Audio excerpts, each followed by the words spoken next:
और शाहजहां से लेकर बहादुर शाह जफर तक कई मुगल शासकों ने दिल्ली की राजगद्दी से भारत में शासन किया। लेकिन कई सवाल आज भी इतिहास के पन्नों से गायब हैं। आखिर मुगल भारत क्यों आए थे? मुगलों ने भारत में अपना साम्राज्य कैसे स्थापित किया? राजपूतों और मराठाओं के रहते कैसे विदेशी ताकतों ने भारत में इतने लंबे समय तक राज किया? आखिर क्या है मुगलों के इतिहास की असली कहानी? आइए इसके बारे में थोड़ा डिटेल में समझते हैं। दोस्तों, अगर बाबर हिंदुस्तान न आता तो भारत में मुगल साम्राज्य की स्थापना नहीं होती। भारत में कभी लाल किला, ताजमहल जैसी भव्य इमारतें न देखने को मिलती। बाबर का असली नाम जहीरुद्दीन मोहम्मद था। उसका जन्म 14 फरवरी 1483 को फरजाना में हुआ था। फरजाना आज के समय में उज्बेकिस्तान के अंतर्गत आता है। बाबर को तैमूर और चंगेज खान का वंशज भी माना जाता है। केवल 12 वर्ष की उम्र में ही बाबर ने फरजाना की राजगद्दी संभालनी शुरू कर दी थी। ये बात बाबर के कुछ रिश्तेदारों और अंकल को रास नहीं आई और उन्होंने बाबर को हटाने के लिए षड्यंत्र बनाने शुरू कर दिए। बाबर को फरजाना और समरकंद से बेदखल कर दिया गया। कई सालों बाद साल 1504 में बाबर ने अफगान की राजधानी काबुल को जीत लिया और अपनी सत्ता स्थापित की। लेकिन बाबर सिर्फ काबुल से संतुष्ट होने वाला नहीं था, वो अपने साम्राज्य का विस्तार करना चाहता था। बाबर जानता था कि यदि उसे साम्राज्य का विस्तार करना है तो इसके लिए धन दौलत की भी जरूरत होगी और उस समय भारत से ज्यादा धन शायद ही किसी और के पास था। दुनिया भर में उस समय भारत को दुनिया में सोने की चिड़िया कहा जाता था। 1525 में बाबर ने भारत में एंट्री करने की योजना पर काम करना शुरू किया। भारत को गुलाम बनाने और यहाँ राज करने के उद्देश्य से उसने भारत का रुख किया। उस समय हिंदुस्तान में लोदी वंश का राजा इब्राहिम लोदी का शासन चल रहा था। इसके अलावा राजस्थान में राजपुताना का शासन चल रहा था, तो वहीं साउथ में विजयनगर अंपायर अपने पैर पसार रहा था। इब्राहिम लोदी बहुत सनकी था। उसे कुर्सी से हटाने के लिए उसके चाचा अलाउद्दीन लोदी और पंजाब के गवर्नर दौलत खान ने एक प्लान बनाया और काबुल से बाबर को भारत आने का निमंत्रण भेजा। बाबर को तो जैसे इसी मौके का इंतजार था और तुरंत ही अपनी सेना के साथ उसने भारत की ओर रुख कर दिया। 15 दिसंबर 1525 को उसने सिंधु नदी पार की। बाबर के पास सिर्फ 12,000 की सैनिकों की टुकड़ी थी। सिंधु नदी को पार करते ही बाबर ने पंजाब प्रांत को जीतना शुरू कर दिया। बाबर के पास दमदार आर्मी के साथ ही तोपखाने और बारूद यानी कि गन पाउडर भी था। बैटल ऑफ पानीपत भारत की धरती पर लड़ा गया पहला युद्ध था जिसमें गन पाउडर का इस्तेमाल किया गया था। बाबर एक कुशल आर्मी कमांडर भी था। उसे युद्ध का बहुत अच्छा खासा तजुर्बा था, साथ ही उसकी स्ट्रेटजी भी कमाल की थी। वहीं दूसरी ओर इब्राहिम लोदी के पास 1 लाख सैनिकों की विशाल आर्मी थी, जिसमें पैदल सैनिक, हाथी, घोड़े, बैलगाड़ियां सब कुछ थी। इतनी बड़ी सेना को देखकर भी बाबर का हिम्मत डगमगाया नहीं। वो काफी बहादुर योद्धा माना जाता था। काबुल सहित पूरे अफगानिस्तान और उज्बेकिस्तान में आज भी बाबर को एक महान योद्धा के रूप में जाना जाता है। कई जगह उसके पुतले भी लगे हैं। वहाँ के लोगों को बताया जाता है कि बहुत कम सेना के साथ बाबर ने भारत पर फतह हासिल की थी। पानीपत दिल्ली से करीब 60 किलोमीटर की दूरी पर स्थित है और वर्तमान समय में हरियाणा का एक जिला है। बाबर ने इब्राहिम लोदी को युद्ध के लिए ललकारना शुरू किया। अपनी रणनीति वो पहले ही बना चुका था। उसने दुश्मन के इलाके में एक खाई खुदवाई जिससे कि लोदी की सेना ज्यादा फैलाव न कर पाए और बाबर की सेना को आसान टारगेट मिल सके। बाबर की सेना के कुछ लोगों ने कहा कि हमें वापस लौट जाना चाहिए, लेकिन बाबर ने वापस जाने से साफ इनकार कर दिया। उसने कहा कि हम इतने दूर आए हैं तो अब दिल्ली जीते बिना वापस नहीं लौटेंगे। बाबर अपनी सेना की प्लानिंग बहुत अच्छी तरीके से करता था। सबसे आगे स्काउट्स खड़े होते थे जो दुश्मन सेना की खबर बाबर तक पहुंचाते थे। उसके पीछे बैलगाड़ियां लाइन से खड़ी कर देता था। सभी बैलगाड़ी को चमड़े की बेल्ट से बांध दिया जाता था और उनमें थोड़ा थोड़ा गैप छोड़ दिया जाता था। उन गैप्स में सैनिक तीर कमान लेकर खड़े होते थे और बीच में थोड़ी थोड़ी दूरी पर ही तोपखाने भी तैनात कर दिए जाते थे। सैनिकों के पास जो तीर कमान होते थे वो भी कोई साधारण नहीं थे। उनकी डोरी खींचने में ही काफी ताकत लगती थी।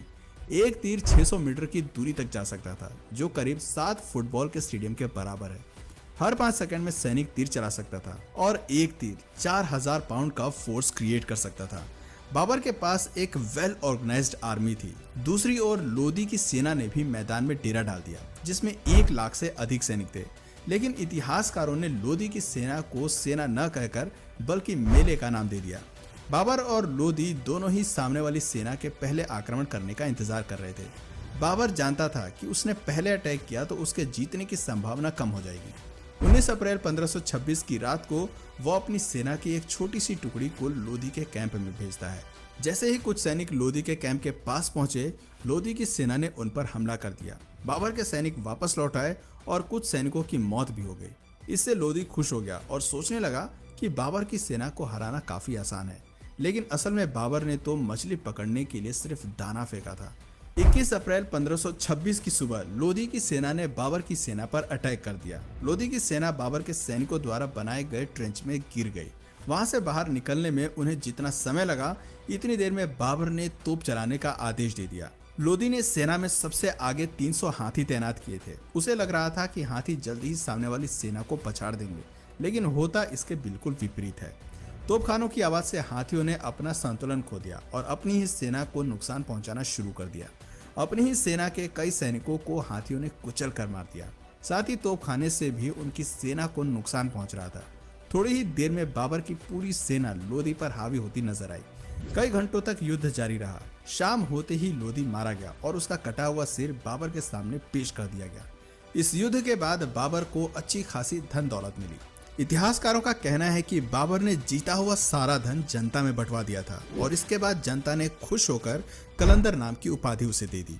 सन 1526 में 43 साल की उम्र में बाबर ने दिल्ली में मुगल सल्तनत की स्थापना की। लोधी को हराने के बाद राजपूतों ने उसका विरोध किया। पानीपत के युद्ध के बाद बाबर ने 3 बड़ी लड़ाइयां लड़ी, battle of Khanwa, battle of Chanderi और बैटल ऑफ खागरा। उसने इन सभी लड़ाइयों में जीत हासिल की, लेकिन 26 दिसंबर 1530 को उसकी मृत्यु हो गई। मृत्यु के बाद बाबर को पहले तो आगरा में दफनाया गया, लेकिन उसकी अंतिम इच्छा के मुताबिक बाद में उसे काबुल में दफना दिया गया, जहां बागे बाबर नाम से उसका मकबरा आज भी बना हुआ है। बाबर के बाद हुमायूं को दिल्ली का बादशाह बनाया गया। हुमायूं के 3 और भाई भी थे और उन्हें भी अलग अलग राज्य सौंप दिए गए थे। हुमायूं काफी शांत स्वभाव का बादशाह माना जाता था और कोई भी फैसला हमेशा सोच विचार करने के बाद ही लिया करता था। लेकिन वहीं हुमायूं के भाइयों का दिमाग हर वक्त षड्यंत्र में लगा रहता था।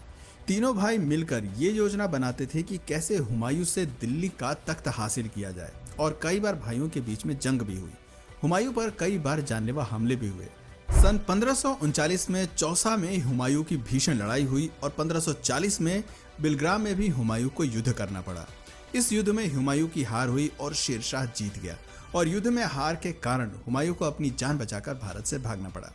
कुछ समय तक वो सिंध में भेष बदल कर रहा। हुमायूं ने हमीदा बानो से शादी की और मोहम्मद जलालुद्दीन अकबर को जन्म दिया। करीब 15 साल तक भारत से बाहर रहते हुए हुमायूं ने अपनी एक विशाल सेना तैयार कर ली थी। साल 1555 में हुमायूं को फिर से दिल्ली फतेह करने में कामयाबी मिल गई, लेकिन इसी वर्ष लाइब्रेरी में सीढ़ियां चढ़ते वक्त उसका पैर फिसल गया और उसकी मौत हो गई।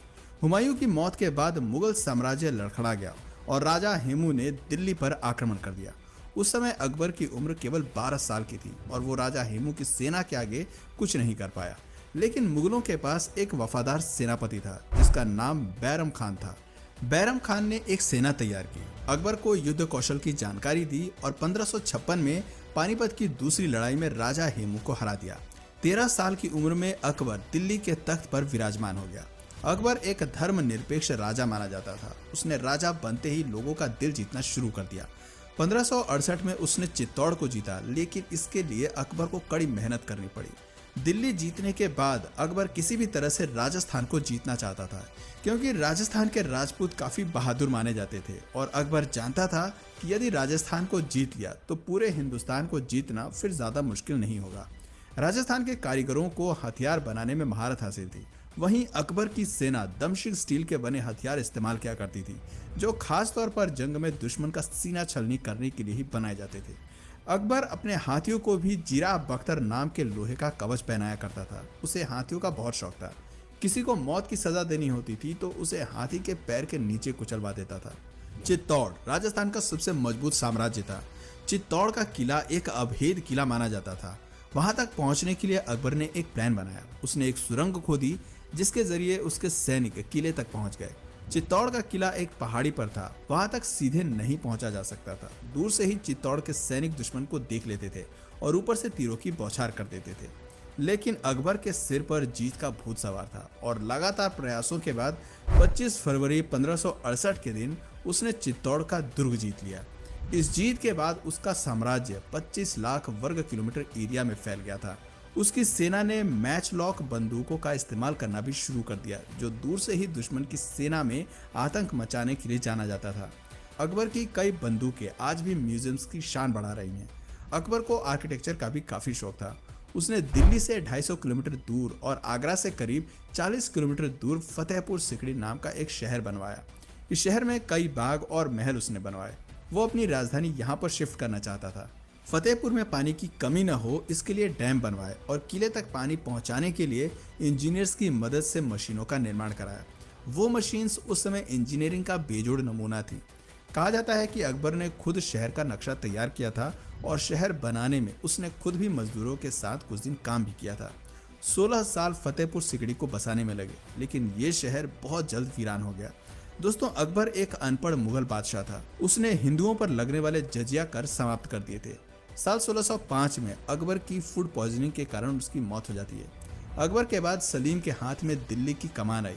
सलीम असल में एक अय्याश किस्म का व्यक्ति था। सलीम को अपना नाम भी पसंद नहीं था और उसने अपना नाम बदलकर जहांगीर रख लिया। जहांगीर को अन्यायी लोगों से सख्त नफरत थी। गुनहगारों को वो सख्त से सख्त और क्रूर से क्रूर सजा दिया करता था। जहांगीर ने अपने जीवन काल में कुल 20 शादियां की थी। मानबाई सबसे मशहूर रानी हुई, लेकिन जहांगीर सबसे ज्यादा प्रेम नूरजहां से किया करते थे। जहांगीर के शासनकाल में ही अंग्रेजों ने भारत में आकर ईस्ट इंडिया कंपनी की स्थापना की थी और व्यापार करने की इजाजत मांगी थी। 20 बीवियों से जहांगीर की कई संतानें हुई, लेकिन उसका केवल एक पुत्र ही जीवित रहा, जिसका नाम खुर्रम खान उर्फ शाहजहां रखा गया। सन 1627 में जहांगीर की मौत के बाद शाहजहां दिल्ली का बादशाह बना। शाहजहां के शासनकाल में दिल्ली सहित पूरे हिंदुस्तान ने तेजी से तरक्की की। दुनिया का 1/4 सामान का प्रोडक्शन केवल भारत में ही हो रहा था। आर्थिक तौर पर दिल्ली मजबूत होता गया। आर्ट और आर्किटेक्चर को भी उस दौर में काफी बढ़ावा मिला। मोती मस्जिद, विश्व प्रसिद्ध ताजमहल, दिल्ली का लाल किला, दीवाने आम और दीवाने खास जैसे कई नायाब नमूनों का निर्माण शाहजहां ने ही करवाया था। शाहजहां ने अपने लिए एक मयूर सिंहासन भी बनवाया था, जिसमें कई बेशकीमती हीरे जड़े हुए थे। लेकिन 1639 में ईरान के राजा नादिर शाह ने युद्ध में शाहजहां को परास्त कर दिया था और इसके बाद नादिर शाह अपने साथ मयूर सिंहासन वापस ले गया था। शाहजहां जब बूढ़ा होने लगा तो उसने अपना राजपाट बेटों को सौंपने का फैसला किया। शाहजहां ने अपने बड़े बेटे दारा शिकोह को दिल्ली की राजगद्दी सौंपी। दारा शिकोह सभी धर्मों का आदर किया करता था और एक न्यायप्रिय राजा था। लेकिन दारा शिकोह के राजा बनते ही शाहजहां के तीसरे बेटे औरंगजेब को हजम नहीं हुई। औरंगजेब ने सन 1658 में अपने भाई के खिलाफ युद्ध छेड़ दिया और दिल्ली का बादशाह बन गया। बादशाह बनते ही औरंगजेब ने अपने पिता को आगरा के किले में बंद करवा दिया और अपने भाई को मौत के घाट उतार दिया। औरंगजेब कितना क्रूर था, इसका अंदाजा आप इस बात से लगा सकते हैं कि भाई के मौत के बाद उसका गला धड़ से अलग करके औरंगजेब अपने पिता के पास ले गया था। औरंगजेब के बादशाह बनते ही हिंदुओं पर अत्याचार करने उसने शुरू कर दिए। जगह जगह मंदिर तुड़वाकर मस्जिदों का निर्माण कराया। कई हिंदुओं का जबरन धर्म परिवर्तन किया गया। उसके शासनकाल में ही हर जगह कत्ले आम हो रहा था। ये बातें मराठा, मारवाड़ा, राजपूत सहित कई हिंदू राजाओं को पसंद नहीं आई और औरंगजेब के खिलाफ युद्ध का शंखनाद कर दिया। औरंगजेब युद्ध में घायल हुआ और करीब 3 महीने तक वो बिस्तर पर ही रहा और सन 1707 में बिस्तर पर ही उसने दम तोड़ दिया। औरंगजेब की मौत के बाद मुगल साम्राज्य धीरे धीरे अंधेर की ओर बढ़ने लगा। इसके बाद दिल्ली में कई मुगल बादशाह बने, लेकिन किसी में भी वो बात नहीं थी जो अभी तक के सभी मुगलों में थी। सन 1707 से 1712 तक बहादुर शाह प्रथम ने राज किया। उसके बाद जहांदर शाह, फारूक सियार, मोहम्मद शाह रंगीला, आलमगीर, शाहजहां तृतीय, अकबर द्वितीय सहित कई राजा हुए। किसी ने भी बहुत अधिक समय तक राज नहीं किया और बहुत कम समय में ही दिल्ली के बादशाह बदलते रहे। वहीं दूसरी ओर अंग्रेज लगातार मजबूत हो रहे थे और कई राज्यों में मुगलों के शासन का अंत हो चुका था। मुगलों के अंतिम शासक बहादुर शाह जफर द्वितीय हुए, जिनकी मौत सन 1862 में म्यांमार में हुई थी। लेकिन बहादुर शाह जफर की मौत से पहले ही मुगल साम्राज्य का अंत हो गया था। सन 1857 मुगल साम्राज्य का दिल्ली में अंतिम समय माना जाता है। तो दोस्तों, ये थी भारत में मुगलों के इतिहास की असली कहानी। दोस्तों, अगर इसी तरह के और भी इंटरेस्टिंग टॉपिक्स आपको पसंद है